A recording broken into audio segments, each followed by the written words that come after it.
Zdravo svima, nalazimo se ispred Mikser House-a gde se od 8. do 12. održava Mikser festival. Prva 3 dana održavaju se debate posvećene izbegličkoj krizi pod nazivom Osetljivo društvo, dok se poslednja 2 dana festivala održavaju ženijalni razgovori posvećeni ženama i ženskom preduzetništvu.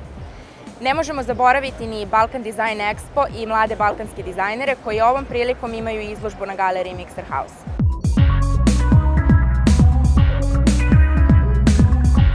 Nalazimo se ispred Španske kuće, gde nas tradicionalno očekuje filmski program.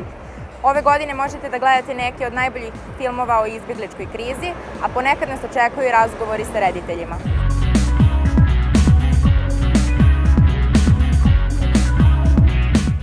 Nalazimo se u ulici Braće Krsmanovića, gde će se u toku Mikser festivala odvijati Mikser bazar.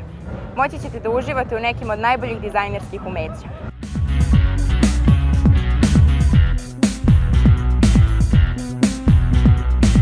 Nalazimo se na ženijalnom steđu posvećenom ženama. Ovde ćete moći da uživate u ženskom stvaralaštvu, ali i u muškarcima koji će svirati za žene.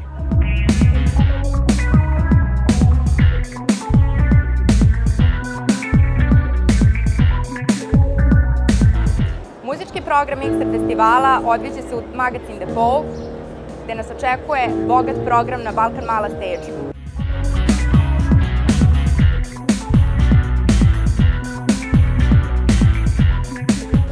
Nismo zaboravili ni naše najmlađe. Programi za decu i tinejdžere odvijaju se na Fakultetu za diplomatiju i bezbednost.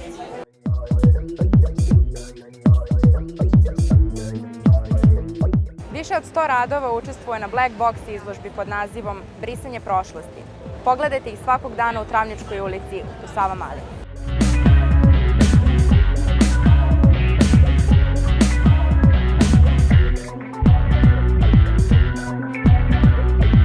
U galeriji Kolektiv dešava se izložba Njen krug posvećena ženama iz urbanizma, dizajna i arhitekture od 20. veka do danas.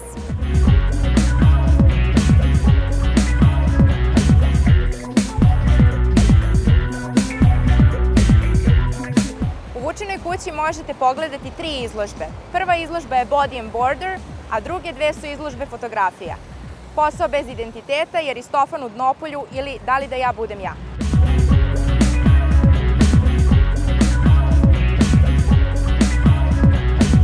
Ne smemo zaboraviti i miksalište, koje je na novoj adresi u Gavrila Principa 15. U miksalištu će se odvijati radionica Stalker kolektiva, ali i panel diskusije na temu Uloga crkve i civilnog sektora u izbegličkoj krizi.